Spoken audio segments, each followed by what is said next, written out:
Vedeți până unde ajunge numai soarele. Mai mult de atât nu coboară în vale. Ce ai nevoie de oglinzile alea?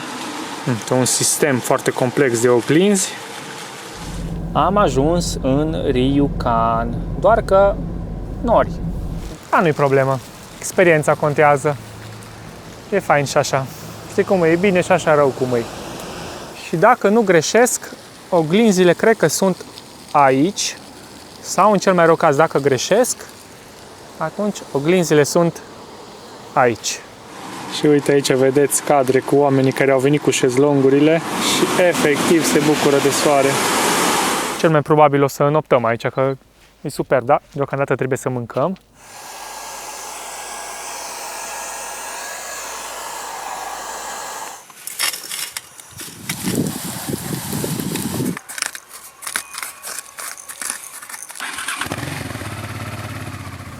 Bună dimineața! Salutare! Aici dubițarii motocicliști de la Lucifer Videographer Iasmina și Robert.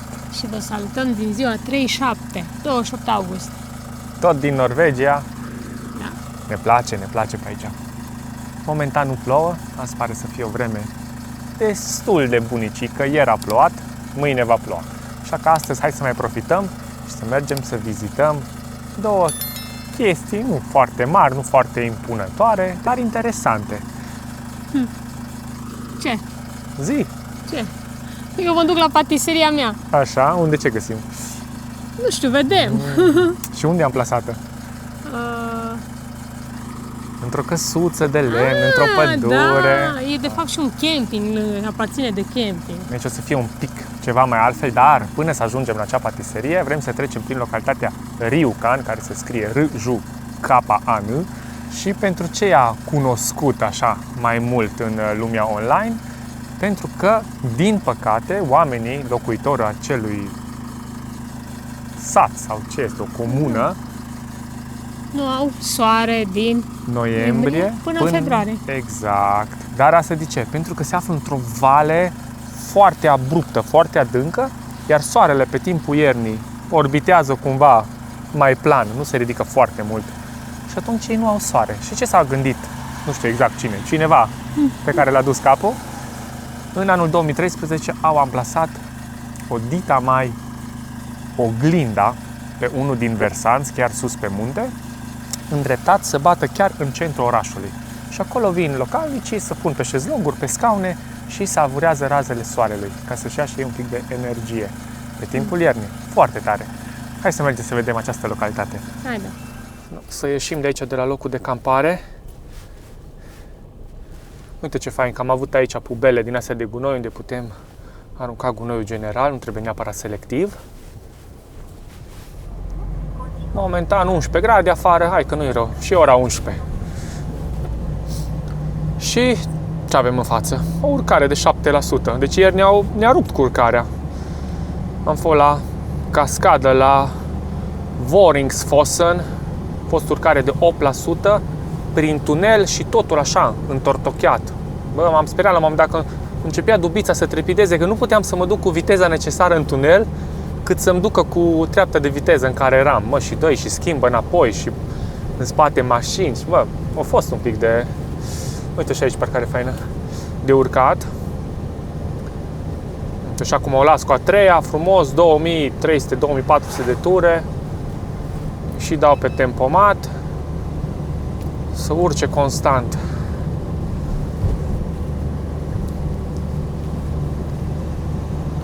Evident că în video nu vedeți urcarea, ca de obicei. Video nu redă realitatea, dar asta este. Am prins și un pic de lucrare la carosabil. Avem din nou convoi. Asfaltează băieții aici. Torn asfalt proaspăt.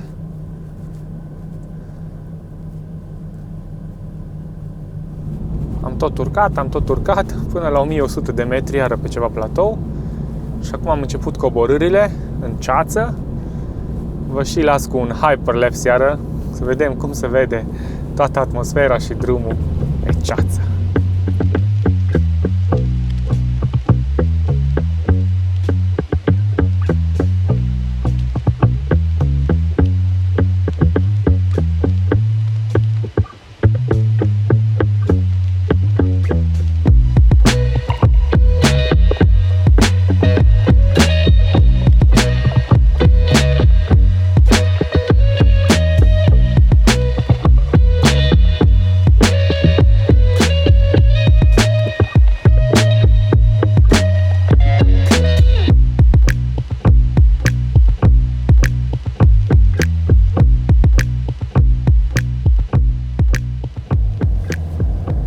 Astăzi este despre sus-jos, uite așa, și v-am arătat și vouă ce frumos e peisajul pe aici, dar nu avem ce să vă arătăm, pentru că ceață, mă duc cu a doua, că nu văd nimic.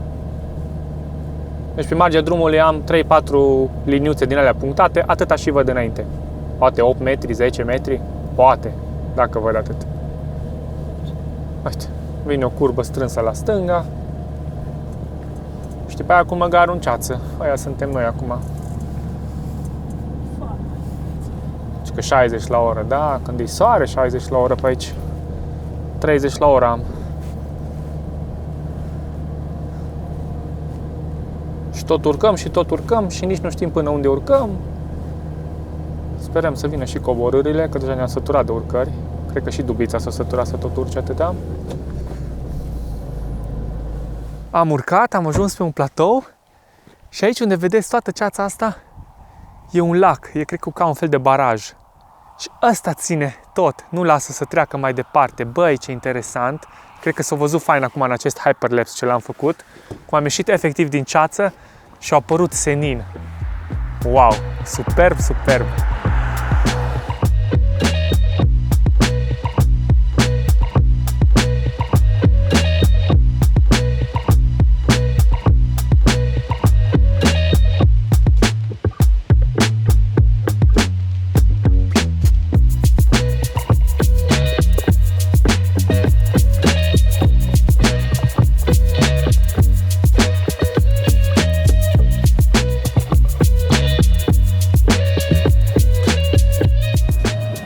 No, uitați aici cum se vinde mierea în Norvegia. Pe marginea drumului, sunt lăsate acolo, plătești 10 euro prin PayPal.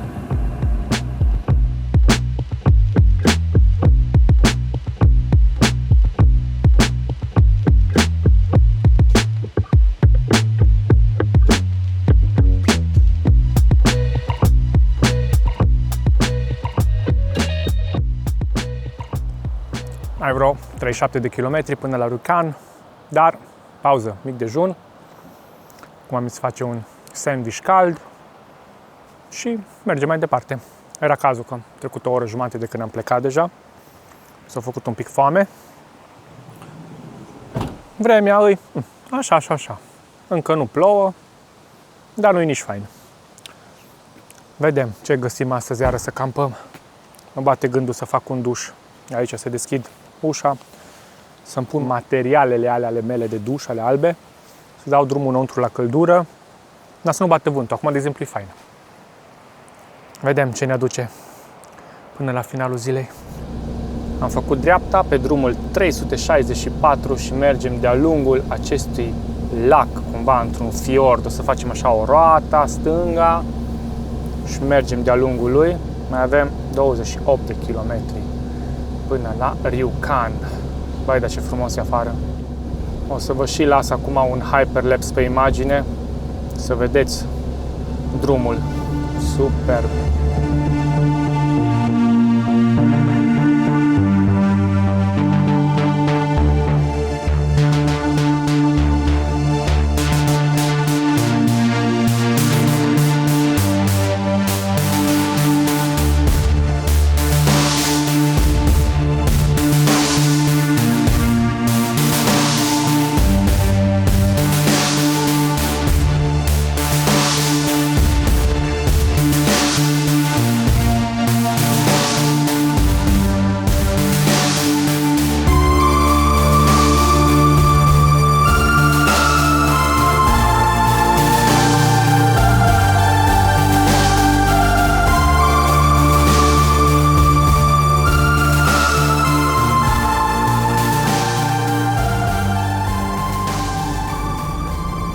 Am ajuns în Rjukan, doar că nori. Cum încercăm să ne uităm pe afară, să ne dăm seama cam pe unde poate fi amplasată acea oglindă sau mai multe oglinzi, că e un ansamblu, dar nu avem cum să vedem.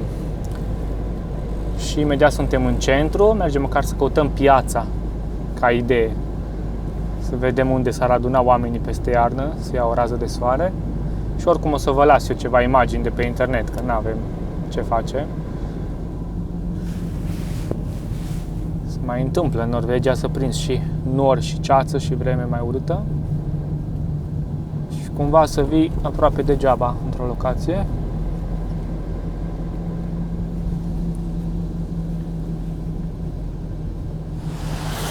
Am găsit un loc unde să parcăm dubița. Mi se pare că am găsit și locația, care se află chiar aici peste drum. Am venit până la o trecere de pietoni să putem traversa și noi legal. Și asta pare piața. Și aici se umple de șezlonguri. Acolo e un nene în spate. Și dacă nu greșesc, oglinzile cred că sunt aici. Sau în cel mai rău caz, dacă greșesc, atunci oglinzile sunt aici. Vedeți ce fain sunt făcute băncuțele? Eu zic că din moment ce sunt orientate încolo, aici ar trebui undeva să fie oglinzile. Dar din păcate nu vedem nimic. Că snori foarte joși. Dar nu-i problemă.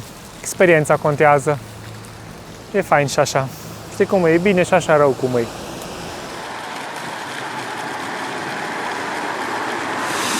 Deci am găsit aici o tablă, se pare că e invers față de cum am crezut noi. Oglinda e aici și bate pe statuie. Un pic ciudat că spuse scaunele invers. Aici stă domnul cu fața și aici avem scaunele care sunt dreptate cu fața încolo. Deci soarele vine din spate. Ciudat, n-are nicio logică.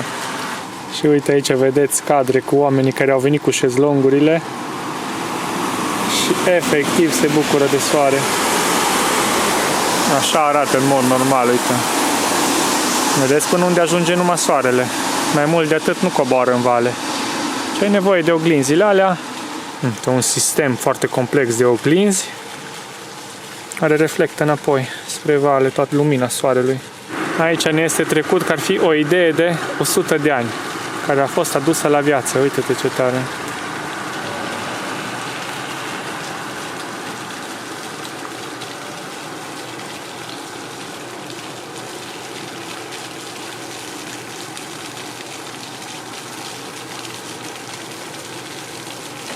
Și chiar aici la final ne scrie că în mod normal se poate vizita pe jos.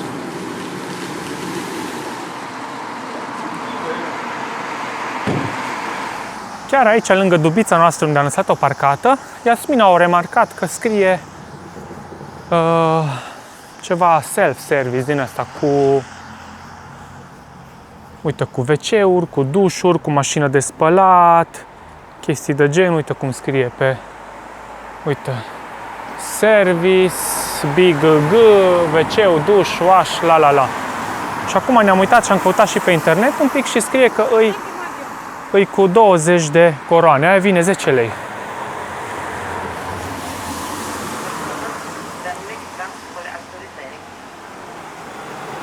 Uite.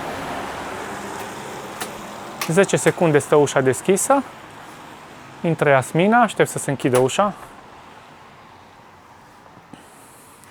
Așteptăm să se blocheze înapoi, că aici ne zice că ușa este deschisă, dar nu vrem să intrăm două persoane pe aceeași plată cum ar veni. Așa că așteptăm. Gata. S-a blocat ușa la loc. Și acum vin eu. Bun. Bun cardul. Bun. Aștept autorizarea. Și gata. Ușa s-a deschis. Bun. Și asta e locația. Vezi că și la duș plătești. Este să pui card. Hai să vedem. Acum dacă am intrat,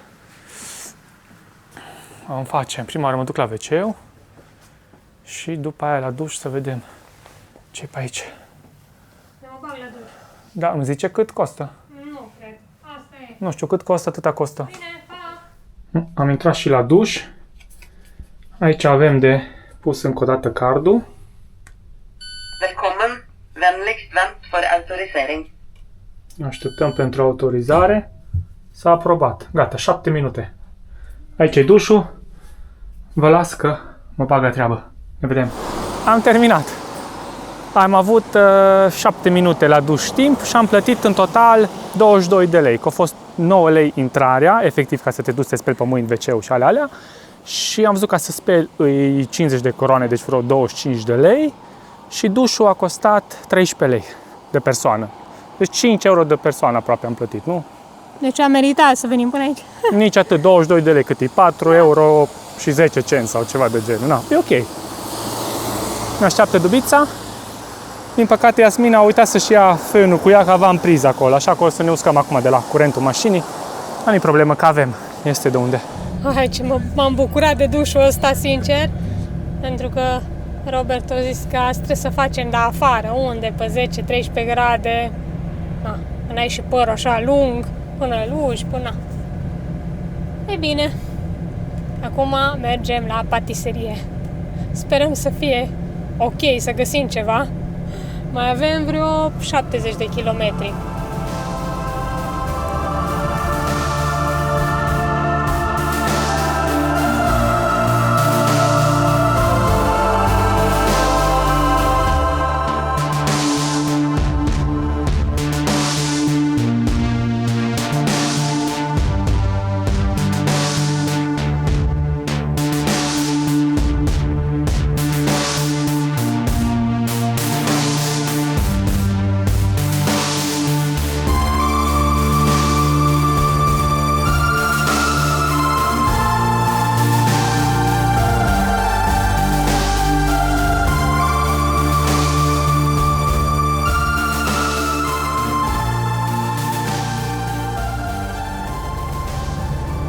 Deci cred că nu mai ajungem azi la patiserie, pentru că am ajunge aproape la ora închiderii și nu cred că mai găsim nimic.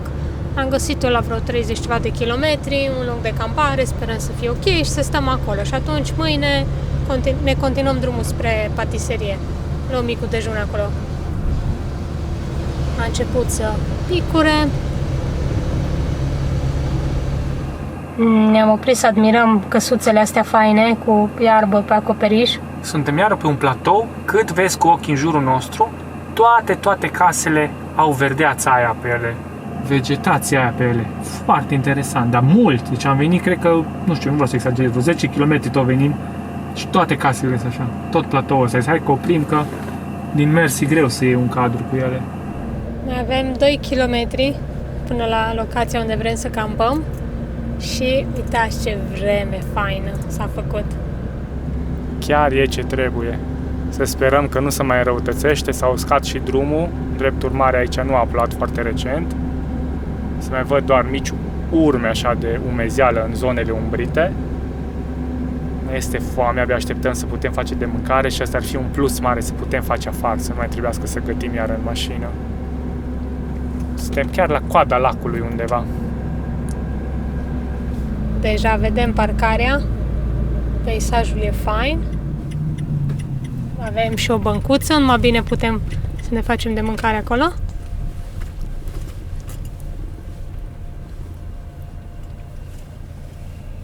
Wow, ce fain e peisajul și vremea. Bă, e faină parcarea. Cel mai probabil o să înoptăm aici, că e super, da? Deocamdată trebuie să mâncăm. Poate mai târziu o să mut mașina, cum am lăsat-o în soare. Poate și Iasmina să se usuce ca lumea, să mai bage un pic de curent în baterie. E frumos. Nu știu ce facem. Acum dăm cu banul o rotură de paste, ori iar o tocăniță ceva faină cu cartofi. Dar cred că facem paste, că merg mai repede. Parcă n-am acum răbdare, iară să tăiem cartofi, morcovi, să le răntălim și așa mai departe. Superb. Dacă s-ar menține vremea, vai, super, super, super ar fi.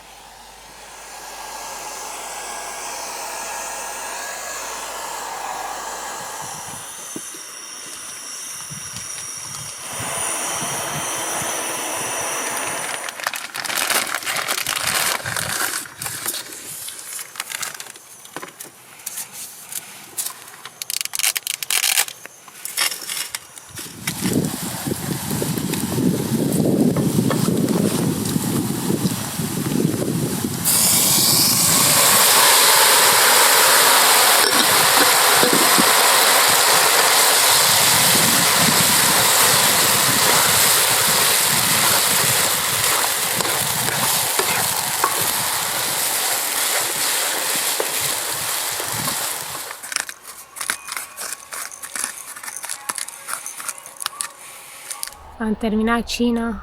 Au fost bune pastele. Ce bine ori picat. Nu prea mâncam mai nimic astăzi, un Hai. sandvișuț Da. cald. Chiar. Și încheiem ziua. Gata, ziua 37, 28 august. Hai că înaintăm. Hai un pic și trecem de alea 50 pe care le-am avut făcute cu motocicleta anul trecut. Cu siguranță. Și 11.600 de kilometri. Acum ar trebui să trecem de cele 50 de zile și la kilometri vedem. Deocamdată avem 8.000, nu știu exact, 600-700 ceva de genul. Sperăm că v-a plăcut și acest episod. Ne vedem mâine dimineață la patiserie. Da. Vă dăm bună dimineața de aici, de pe lacul ăsta fain. Vedem cum o fi vremea, că arată foarte urâtă. Azi v-am zis că a arătat decentă și într-adevăr a fost decentă, dar mâine arată urât. Și da, nu uitați să ne dați un like, să ne lăsați un comentariu, să vă abonați, să deveniți membri. Să-mi cumpărați o cafea. Și ne vedem. Ciao. Ciao.